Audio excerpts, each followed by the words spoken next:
Hi gang, welcome back to the Honest Latina. Today's topic. I want to talk about people that run for president who we know nothing about. There's a new guy that threw his hat in and he's thick as thieves with Trump. His name is Vivek Ramaswamy or Shwami or something Swarmy. But anyway, what kind of name is that? I don't know. He obviously thinks that if he speaks intellectually with everybody that he's gonna get to the base, the Trump base or whoever's base, or I don't know. I don't know what base he's talking about, because he doesn't have that many voters, and the Trump base, you definitely don't want to speak intellectually. You want to dummy it down, We just care about gas and lowering the cost of our pudding snacks, man. They're $4 for a 4-pack of the Lakeland pudding snacks, and it's really dipping into my budget, like Suswami or whatever, Raswami or Vivek, lower the cost of that, and we'll think about it. But really, what chance does this guy have? He's like the Chris Christie out there, he's just deciphering or taking away or swindling votes from potential people that could actually do something for this country instead of talk a good game. Anyway, speaking about talking a good game, I wanted to bring up another topic, the topic of Joe Biden's dog, Commander. He is the chip off the old block. He is taken after his owner, he's having a hard time with his doggy discipline. Yeah. And he's biting the Secret Service guys. I'm sure, somebody said, keep those fuckers away from the big guy. Protect the big guy. He's really doing his job, really. You can't blame the dog. Now all the liberals are out there going, oh, but the dog is frightened. He needs little doggy daycare, not doggy prison. He needs some doggy love, we need to lavish Commander with lots of praise, that maybe if we praise him more, he is going to be less angry. Maybe he's just scared, maybe he's antisocial and he doesn't like people. If I was guarding my house, or some master's house and stuff like that, I'd fight everybody. Anyway, no, maybe, just maybe the dog, is angry over the fact of illegal use of pronouns. They said they or said as she, maybe he's trained in the pronouns, go after anybody that fucks those up.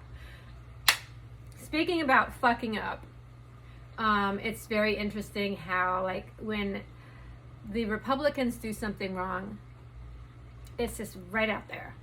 You were brought in front of the town, lynched literally, and put out on display, right? But if you're a Democrat, everything is covered up, and it doesn't come out for years and years and years and years later. And then when it does, it just unravels very slow, if even at all. Okay, so it's just interesting.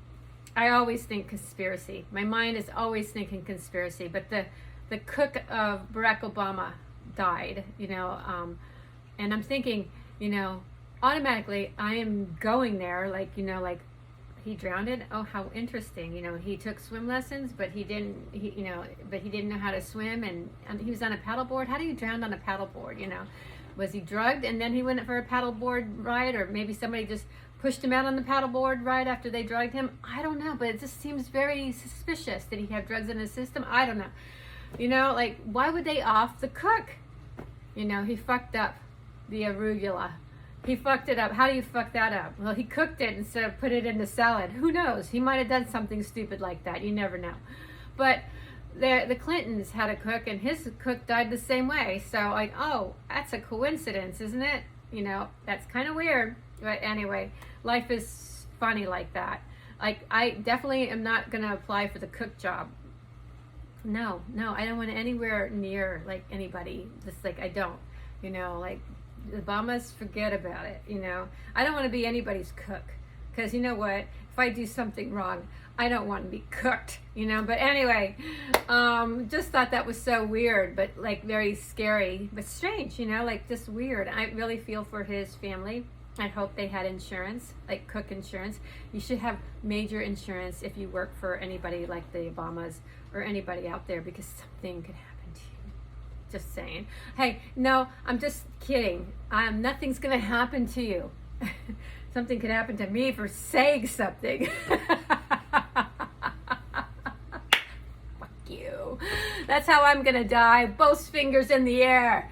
Anyway, the Henri Latina. She's never gonna die. Speeding car sails into me at 75 miles an hour. Big old tumor blows up inside me during COVID. You know, I'm still here. I'm still here. You know, anyway, it's gonna take a lot to take me out. You remember the Rock'em Sock'em robots? That was my favorite toy. When the little guys would punch each other in the face. That was my favorite toy back in the 70s, the Rock'em Sock'em robots. Did you guys, like, do you remember those? Fucking liked punching people out. I know it's a weird thing for a girl. Like, I'm so not in my gender box. You know what? They would have been cutting off my boobs and adding a penis in no time with me, you know, because I was such a tomboy. Thank God I didn't grow up now. I would have been cooked, you know. They'd be like, D is definitely a dude. Anyway, to all you tomboys out there that like to pump and, you know, and do some of the guy things, but we're ultimately feminine, thank God, you know. We're the best girls out there, you know. We really are, because, you know, we enjoy sports, we enjoy, but, you know, all that stuff, but we enjoy also being a girl, you know. And I'm glad that I didn't succumb to my little, like, boy wishing fantasy, because I always thought it was cool growing up to have a penis. I just like, man, you could just whip that out and pee right there, and you don't have to squat and get your socks all wet, you know. That's so awesome, you know. But then, like, you know, like, kids are so influenced. It's like, you know, like somebody would say, you know, you can be a bird. We'd all be like, you know, on buildings trying to flap our wings. Not everybody, but some of us, like me.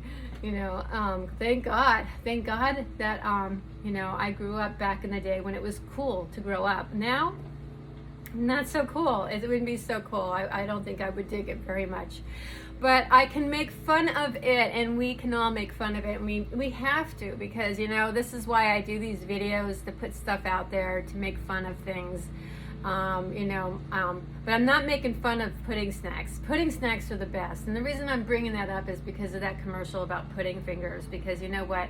When you do commercials and you fuck up your opponent, you know, you want to use analogies like, you know, like that are just, you know, a little bit more mature, for the more mature audience. Like, be like Vivek Ramaswamy or Ramaswamy or whatever his name is. Like, talk about the issues, you know, talk about the stuff. I like the Kennedy guy. He really talks about the stuff. When you can understand him, he can really talk. I mean, it is painful, you know, sometimes, but once he gets in a little groove and stuff like that, and you kind of get used to the little, like, imperfections of his speech. And then he's a Kennedy, so if I was a Kennedy, I'd probably lose my voice as well, because they just know way too much. They're so fucking smart, that family is, you know, so smart that they just, you know, like, no, they don't always, like, they're actually too smart. They're absolutely too smart. That's the problem with the Kennedys. They know too much.